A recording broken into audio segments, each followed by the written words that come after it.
नहीं हूं। मैं सबसे पहले आपको बताऊं कि मैं हूं फ्रीडम फाइटर। वो कैसे, इंतहाई प्यार से बता रहा हूं। ये नजर आ रहा है आपको? ये हाथी के दांत का तैयार किया आपके गले काटने के लिए, हाथी के दांत से। ठीक है, आप लोगों के जगह जगह गले काटेंगे, जगह जगह गले काटेंगे। और एक एक को, ये जो आप धमकी दे रहे हो ओ ना घर बासित, जलाने की, ओ आप पूरा बासित, एक तो मैं हिंदुस्तान बाहर जलेगा, हूँ। पूरा ओ हिंदुस्तान। बासित सुनो ना पूरा भाई, एक तो मैं बाहर हूँ और बैठा हूँ पहलगाम में खड़ा हूँ, तो मेरे सामने स्क्रीन नहीं है, क्या दिखा रहे हो, नहीं दिखा रहे हो। ये लेकिन ये जो है गला छुरा, काटने का शौक है ना खंजर। बासित, खंजर है ये ये, शौक देखिएगा। सपने में देखा करो, सारा हिंदुस्तान देखे क्योंकि शौक से। हकीकत में ये आंखें हाथी के खोलकर दांत से देखोगे तो काटे। पूरा नहीं हो पाएगा। हटा मैं ये इसको। सोच रहा हूँ राकेश साहब, मैं ये सोच रहा हूँ, मैं ये सोच रहा हूँ बासित, कि तुम्हारे दूध राकेश के साहब दांत अगर अभी आपका टूटे गला नहीं। कट गया तो आप होस्टिंग बासित, कैसे तुम्हारे करोगे? दूध के मैं दांत ये अभी सोच रहा हूँ टूटे आपका नहीं गला और कट गया तो तुम्हारी होस्टिंग इतनी कैसे हैसियत हो करोगे? गई है। मैं ये सोच रहा हूँ कि बासित, आपका गला इसको कट गया बचा तो के होस्टिंग रखो। कैसे करोगे? जिस दिन हमारे सोल्जर्स पहुंच जाएंगे इसी से तुम्हारा हिसाब कर सोल्जर देंगे। नहीं, आई बात समझना अब बासित। मुजाहिदीन। कर्नल टीपी मैं त्यागी, हिंदुस्तान के इस अंदर बासित को बैठे जिसके दूध के दांत नहीं टूटे हैं, मुजाहिदीन से आवाज कहता डाउन हूं, करिए पीसीआर कश्मीरी की। मुजाहिदीन से कहता हूं। पाकिस्तान से जो भी बदतमीजी करे, पीसीआर बिना कहे आवाज डाउन करिए, इसलिए कि इन्हें तमीज की भाषा नहीं समझ में आती है। और सिर्फ मैंने ये पूछा था बासित कि देखो ये बुम बुम हो रहा है, उधर बुम बुम शुरू होगा तो फिर काउंटिंग नहीं होगी। इधर तो चूंकि अपने लोग हैं, दो चार तुम्हारे घुस के बैठे हुए हैं, तो ये ध्यान रखना पड़ रहा है। उधर घुस गए तो ये ध्यान नहीं देना पड़ेगा। तो कर्नल टीपी त्यागी, इन्हें सामान्य भाषा समझ में नहीं आ सकती है, इनका सीमा उस पार घुसो तो यही तरीका है कि एक साइड से हिसाब करना शुरू करो, और यहां पर चैनल पर एक ही हिसाब है कि इनकी आवाज डाउन करवा दो। बिल्कुल सही कह रहे हैं आप, बिल्कुल सही कह रहे हैं। और जनरल सुधाकर ने बिल्कुल सही कहा कि अगर पाकिस्तान का नामो निशान खत्म हो जाता है तो दुनिया को उससे कोई नुकसान नहीं होगा, बल्कि दुनिया ज्यादा बेहतर होगी। मैं इन लोगों को जो टीवी के ऊपर आके गाली देते हैं और इस तरह की बात करते हैं, इनका डर देखिए साहब। अभी तक तो हमने कुछ किया नहीं है, अभी तक तो सिर्फ कहा ही है कि भाई हाँ, हम जल संधि के अंतर्गत उसको स्थायी कर देते हैं, अस्थायी कर देते हैं। तो कहने लगे अरे खून की नदियां बह जाएंगी। 45,000 लोग अपने सिपाही एलओसी पर भेज दिए और डर देखिए कि वो सिविल कपड़ों में भेजे हैं। उनको ये डर है कि कहीं हिंदुस्तान हमें फौज का सिपाही समझ के मार ना दे। इनका डर देखिए कि इनके जो जनरल मुनीर है या मौलाना मुनीर कहिए उन्हें, वो बंकर में जा छिपे हैं, अपनी फैमिली को उन्होंने बाहर भेज दिया है। इनका डर देखिए कि अभी तक हमने कुछ नहीं किया, ये पहुंच गए हाथ जोड़ के कटोरा लेके चीन के पास कि मुझे PL-15 मिसाइल दे दो। इनका डर देखिए कि ये हर जगह से निकल निकल के वो बात कहने की कोशिश कर रहे हैं कि हम अपने नेशनल इंटेग्रिटी को बचा कर रखेंगे और पूरी माइट के साथ जवाब देंगे। माइट है का इनके पास? अगर समुद्र में देखो तो एयरक्राफ्ट कैरियर है नहीं, हमारे पास 2 है। अगर जमीन पे देखो तो इनसे 2.5 गुना ज्यादा हमारी ताकत है। और अगर हवा में देखो तो हमने तो अभी सिर्फ एक्सरसाइज की है, हमने सिर्फ राफेल और सुखोई की आक्रमण एक्सरसाइज की है, जो इनके J-17 और इनके F-16 को पूरी तरह से ध्वस्त करने में कैपेबल है। अब इनकी ताकत ठीक है, मैं आता हूं कर्नल टीपी त्यागी। 2 बड़ी खबरें हैं, दोनों रखूंगा स्क्रीन पर। एक तो पाकिस्तान में भारत के हमले का डर सता रहा है, जबकि हमने तो कहा नहीं कि हम खुलेआम अटैक करने आ रहे हैं। हमने ये कहा कि आतंकी और उनके आका जहां छिपे होंगे खोज कर निकालेंगे और उसके बाद हिसाब पूरा कर देंगे। लेकिन चूंकि आतंक का आका तो खुद पाकिस्तान है, इसीलिए उसे डर सता रहा है कि भारत हम पर हमला करेगा। और उसके साथ साथ पाकिस्तान में हुआ क्या है, आर्मी के साथ साथ डॉक्टरों की छुट्टियां रद्द कर दी गई हैं। झेलम घाटी, लीपा घाटी में हाई अलर्ट जारी है। डॉक्टरों, नर्सेज, पैरा मेडिकल्स की छुट्टियां रद्द कर दी गई हैं। एम्बुलेंसेज और उनके ड्राइवर्स को स्टैंड बाई मोड पर रखा गया है कि पता नहीं, पाकिस्तान को यह पता ही नहीं है कि कहां कब क्या होगा। सर्जिकल स्ट्राइक, एयर स्ट्राइक तो हो गई, अब कौन सी स्ट्राइक होगी?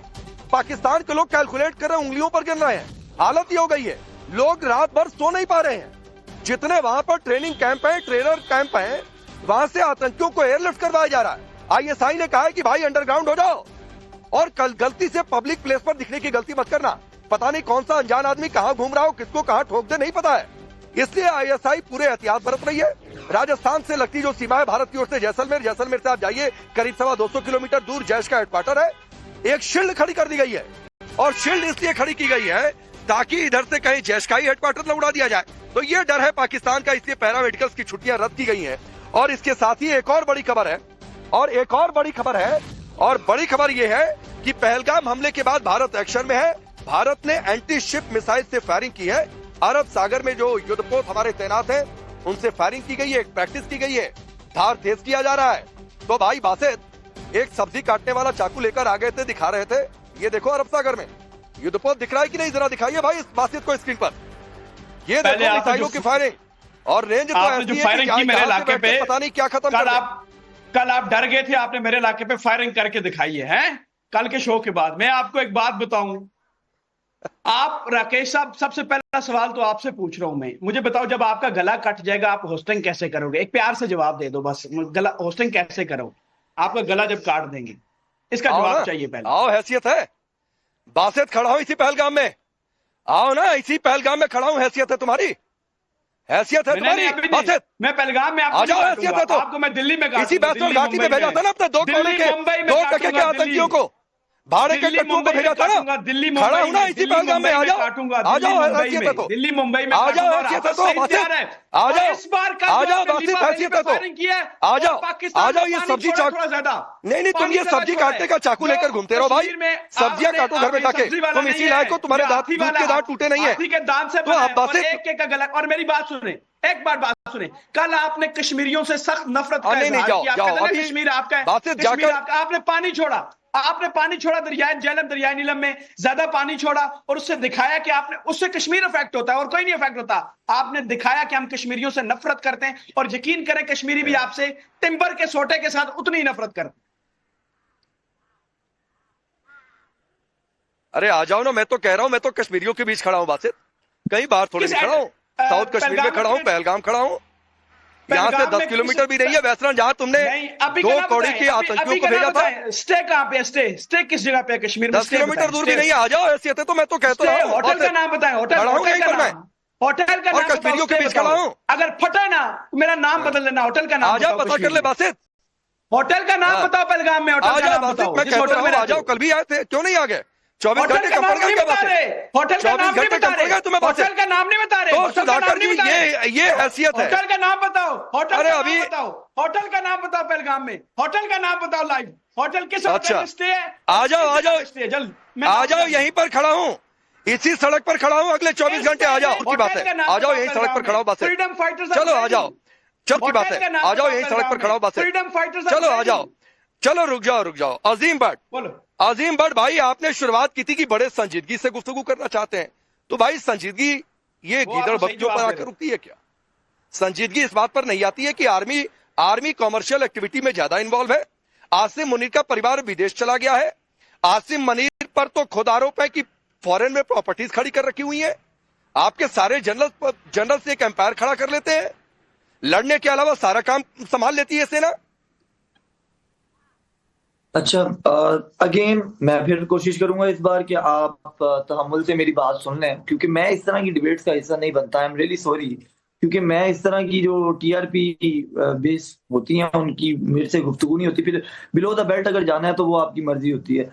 देखिए, मैं आपको एक सीरियस मशवरा दूंगा, उसकी रीजन ये है कि मैं भी एक जर्नलिस्ट हूँ, आप भी एक जर्नलिस्ट हैं, और जर्नलिस्ट बियॉन्ड द बॉर्डर्स होते हैं, दुनिया में कहीं पे भी हों। मेरी आपसे बड़े जो है ना वो जज्बे और दिल के साथ आपसे ये रिक्वेस्ट है कि आपके इसी रवैये की वजह से शायद आपको सुबह की स्लॉट दी हुई है जो कोई नहीं देखता होगा, रात की 8 बजे की स्लॉट लेनी है तो आपको थोड़ा तहम्मुल से बात करनी होगी और सुननी होगी। अब आपका मैं जवाब दे देता हूँ। देखिए, बात यह है कि जहां तक आपने गीदड़ भपकियों की बात की है पाकिस्तान की, तो मैंने आपको पहले भी अर्ज की कि हिंदुस्तान की फौज तो हमारे से डबल से भी ज्यादा है, ठीक है। यहाँ पर आपके फॉर्मर जनरल्स भी बैठे हैं। हिंदुस्तान की जो फौज है वो हमसे डबल है, आपकी इक्विपमेंट जो है वो डबल हैं, आपकी जो अवाम है वो तो बहुत ज्यादा है। तो मैं ये इंतजार कर रहा हूँ तकरीबन 76 सालों से कि आप लोग कब पाकिस्तान पर हमला करें, और जो आप यहाँ पर मीडिया वॉर करते हैं कि हम पाकिस्तान के 4 टुकड़े करेंगे, 8 टुकड़े करेंगे, वो कब करेंगे? क्या वो मीडिया पे करेंगे? क्या आप वो मीडिया पे रहते हुए हमारे साथ मीडिया की लड़ाई लड़ेंगे? अच्छा, अजीम भाई सुनो, हकीकत क्या है? अजीम भाई सुनो, आप बड़ी संजीदगी से बात करना चाहते हो ना। अजीम भट्ट सुनो, आप बड़ी संजीदगी से बात करना चाहते हो ना। मुझे एक बात बताओ भाई, 2-3 सवाल पूछता हूँ, एक साथ जवाब देना। 71 वॉर के बाद क्या हुआ था? किसके 2 टुकड़े हुए थे? कल ये बासित ग्लोब लेकर बैठे हुए थे, उसी ग्लोब पर एक बांग्लादेश भी है, तो बांग्लादेश किसने बनाया था? नंबर 1 सवाल। दूसरा सवाल है, 90,000 सैनिक जब पकड़े गए थे और नियाजी ने घुटनों के बल आकर सरेंडर किया था, पतलूनें उतार दी गई थी, और उस सरेंडर पेपर को कभी पढ़ा है? दूसरा सवाल है। और तीसरा सवाल यह है कि लाहौर में, गूगल कर लो, लाहौर में इंडियन सोल्जर्स डालोगे तो तस्वीर आ जाएगी जब भारतीय सैनिक वहां पर पहुंचे हुए थे। तीनों सवाल का जवाब दो बड़ी संजीदगी से देना, तब मैं मानूंगा कि सच्चे पत्रकार हो।